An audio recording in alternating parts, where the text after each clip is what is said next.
and gentlemen, Artell here for Forever Football DRFC, your Doncaster Rovers fan channel. It's match review time. Why, I've got to say this straight away, why in the last 15 minutes did we just sit back and not even try to win?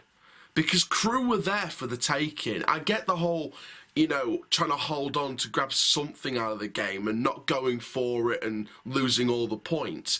But Crewe's attacking was like our attacking. There was nothing there. We could have absolutely gone for that. We could have gone for that in the last 10 minutes. We could have gone at them with way more chance than we did. And we just sat back and did nothing. Like, we were happy to play for a point. And it absolutely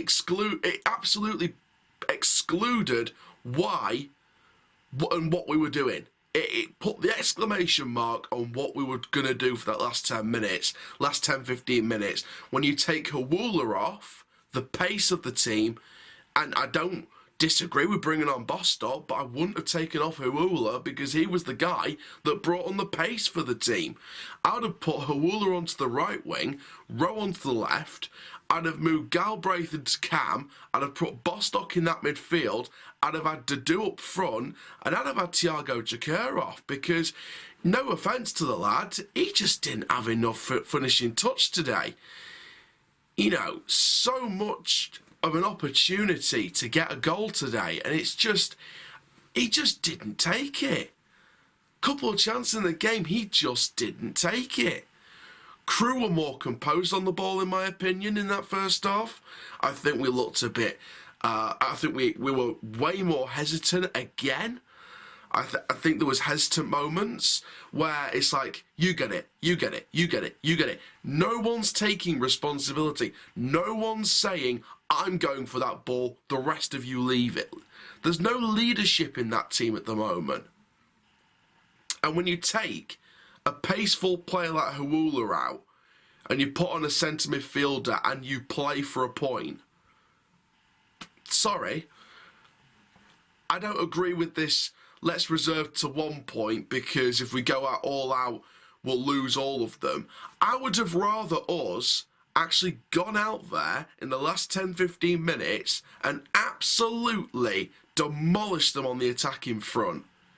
Whether we lost all the points or gained all the points, at least we went for it. At least we looked like we were going to go for it. But for me, I'm shocked and disappointed that we didn't go for it. Today, it felt like two sides that didn't want to lose, so they were happy to draw. That's what happened today. Two sides that were happy to draw because we didn't want to go all out and lose everything in the match. Because, let's face it, whichever team lost that was going to face the sack. Let's be perfectly honest here. Maybe not us, because I think the board want to keep Wellens to build something even if we were in League 2 next season. Let's be brutally honest here. I think that's probably the plan. Whether we stay up or we go down, the plan is probably always to stick with Wellens long term. So there's no point in me saying Wellens out because he's not going anywhere. And, do I think about that Wellens out point? Well, I did say if Crewe beat us, it's time to go in the Charlton review. They haven't beaten us. So, unfortunately, it's got to roll on to another game. It's got to roll on to the FA Cup against Scunthorpe, see if we get something out of that and go forward in the FA Cup. But again, the FA Cup is a different story. If we go forward in it, it's more fixtures. If we get knocked out in the first round, it's embarrassing, but it's less fixtures, and there's no excuses why we can't focus on the league then. Because depending on what happened in the Papa John's Trophy, we'll be out of all the competitions.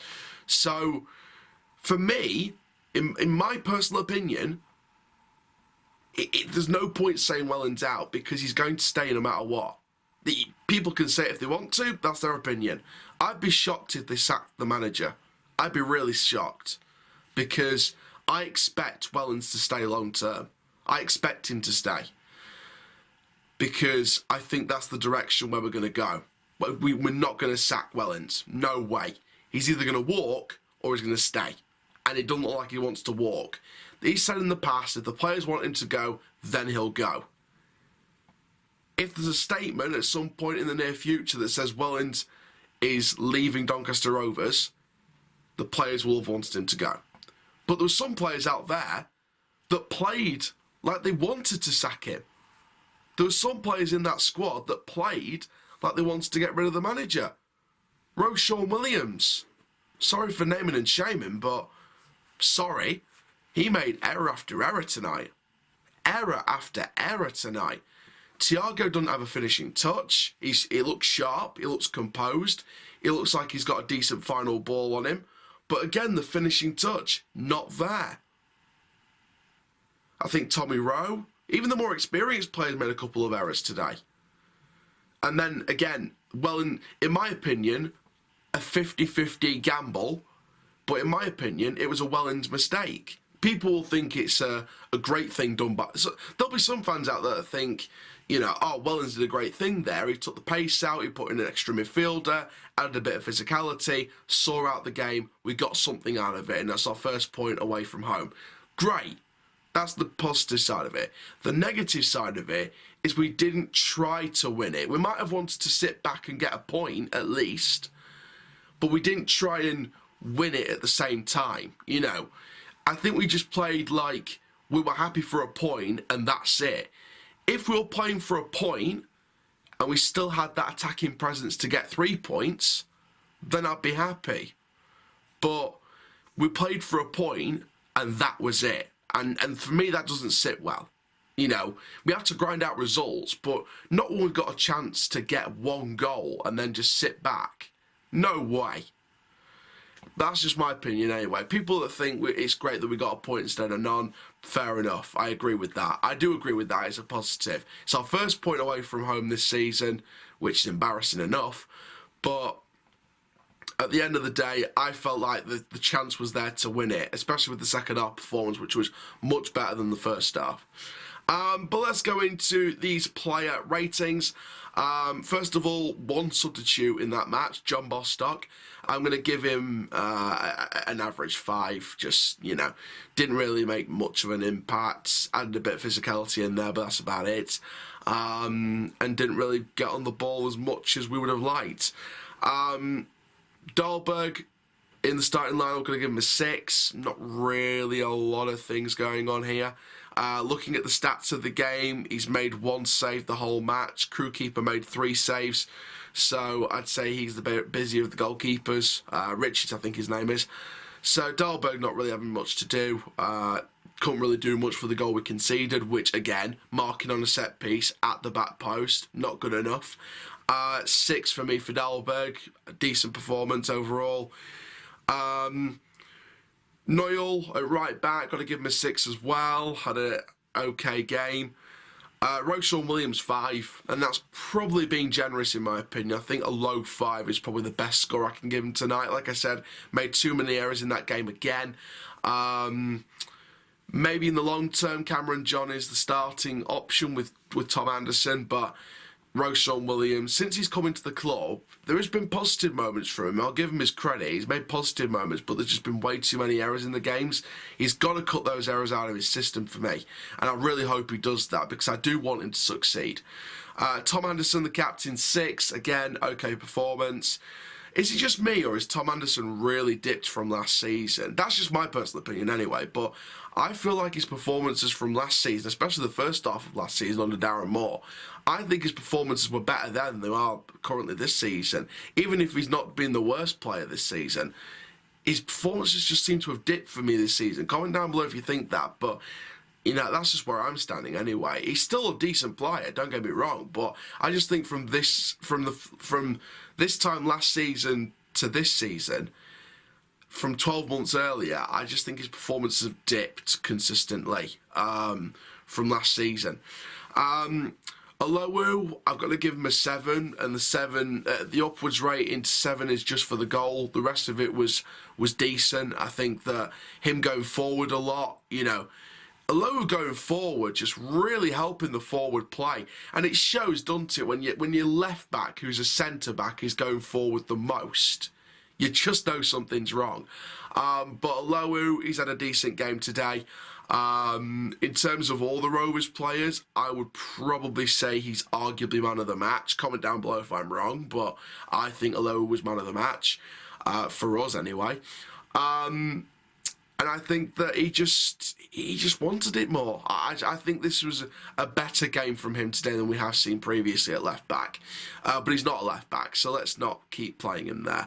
I'd like to see Roshan Williams given a rest. I'd like to see Alowu centre back, and I either want to see Rowe back at that position, or I want to see Horton play against Scunthorpe in the FA Cup, and I want to see Alowu back at centre back.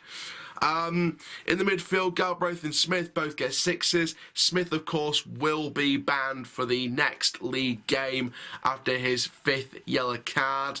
So Bostock will probably start. If not, it'll be someone else. It won't be Dan Garner because he wasn't even on the bench today. So very interesting there. Tommy Rowe, I think I'd probably give him a 6. I think he was decent today. Hawula and Dudu on the wide front both get 6s. At the start of the game, I was sort of thinking, why is Dudu on the wide front? Why is he up front?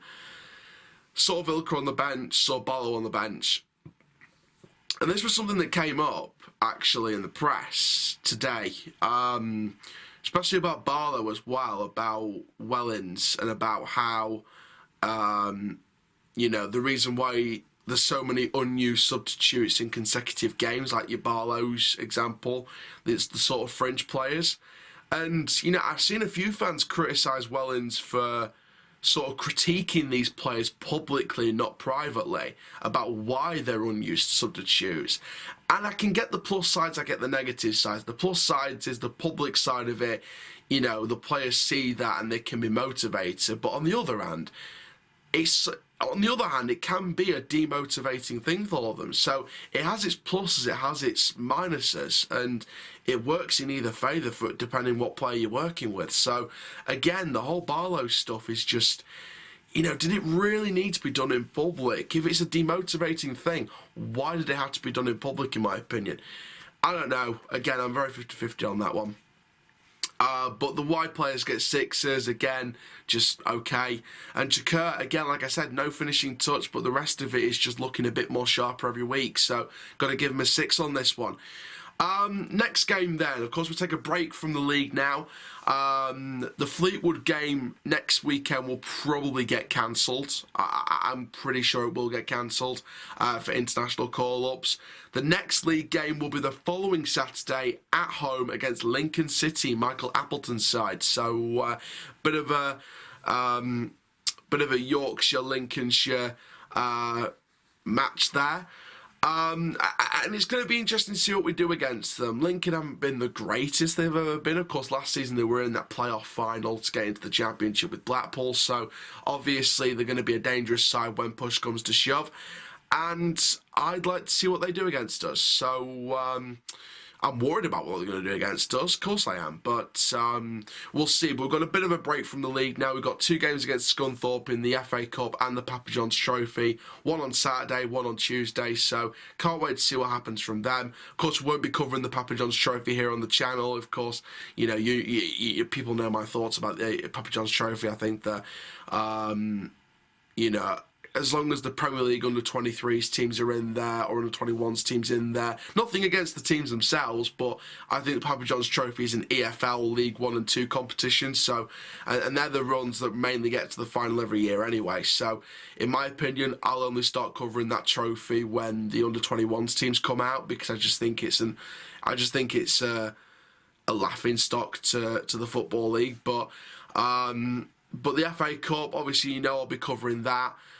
Very interesting to see what team we'll put out for that game. I will do my preview for that on Friday. But for now, guys, that is going to be it.